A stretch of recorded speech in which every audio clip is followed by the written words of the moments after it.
राष्ट्रीय जांच agency NIA की टीम ने मंगलवार देर शाम संभल के मियां सराय में आतंकी कनेक्शन के शक में एक परिषदीय स्कूल के शिक्षक और टेलर से पूछताछ की। पूछताछ के बाद एनआईए ने दोनों को छोड़ दिया। टेलर का बेटा आतंकी गतिविधियों के मामले में जेल में बंद है। शिक्षक से पूछताछ इसलिए की गई कि उसने एक परिवार को घर किराए पर दिया था। वह परिवार टेलर के बेटे के पकड़े जाने के बाद से ही घर छोड़कर चला गया था। मंगलवार की शाम करीब 7 बजे एनआईए की टीम मियां सराय पहुंची और साथ में लाए 2 लोगों की निशानदेही पर शिक्षक के घर में घुस गई। शिक्षक को हिरासत में लेकर कोतवाली लाया गया। इसके बाद टेलर को भी कोतवाली लाया गया। शिक्षक और टेलर से देर रात तक पूछताछ की गई। पुलिस सूत्रों से मिली जानकारी के अनुसार शिक्षक ने एक परिवार को अपना मकान किराए पर दिया था। यह मकान टेलर के कहने पर दिया गया था। नवंबर 2023 में टेलर का बेटा आतंकी गतिविधियों में यूपीएटीएस की टीम ने गिरफ्तार किया तो वह परिवार अचानक से लापता हो गया। उस परिवार के बारे में छानबीन करने के लिए एनआईए की टीम पहुंची थी। ऐसी आशंका जताई जा रही है ये परिवार भी आतंकी गतिविधियों में शामिल था। वहीं मोहल्ले के लोगों का कहना है कि जो परिवार किराए पर रहने के लिए आया था वह कुछ ही समय रहा था। उस परिवार में दंपति और बच्चे थे। बताया कि शिक्षक विद्यालय से आने के बाद हकीम का भी काम करते हैं। आतंकी गतिविधियों से बार बार संभल जिले का कनेक्शन सामने आता है। कई बड़े आतंकी संगठनों के साथ भी संभल का नाम जुड़ चुका है।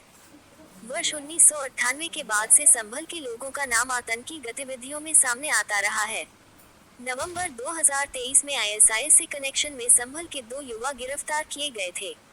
इन युवाओं पर अन्य युवाओं को आतंक की राह पर लाने का आरोप लगा था। अभी मामला विचाराधीन है और दोनों युवा जेल में बंद हैं। दिल्ली के कई थानों में भी संभल के लापता युवाओं के फोटो चस्पा हैं। एक बार फिर एनआईए के संभल में छापे से आतंकी गतिविधियों की चर्चाएं तेज हो गईं।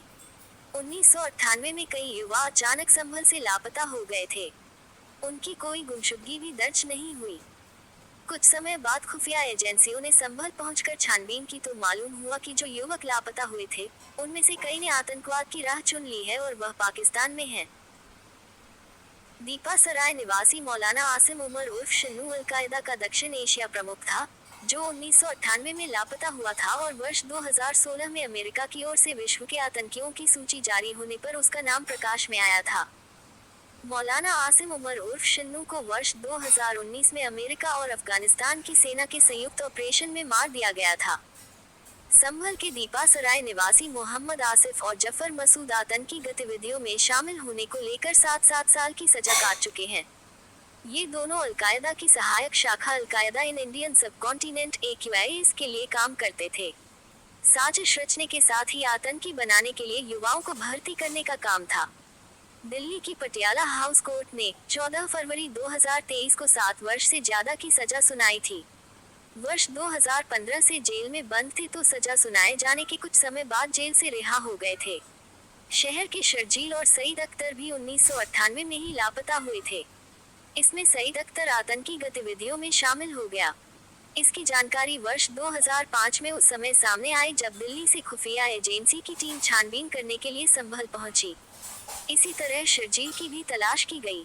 शर्जील का फोटो दिल्ली के थानों में चस्पा है, जिसमें शर्जील के आतंकवादी होने की जानकारी लिखी है। यही कारण है कि देश की कई खुफिया एजेंसियों की निगरानी संभल में रहती है।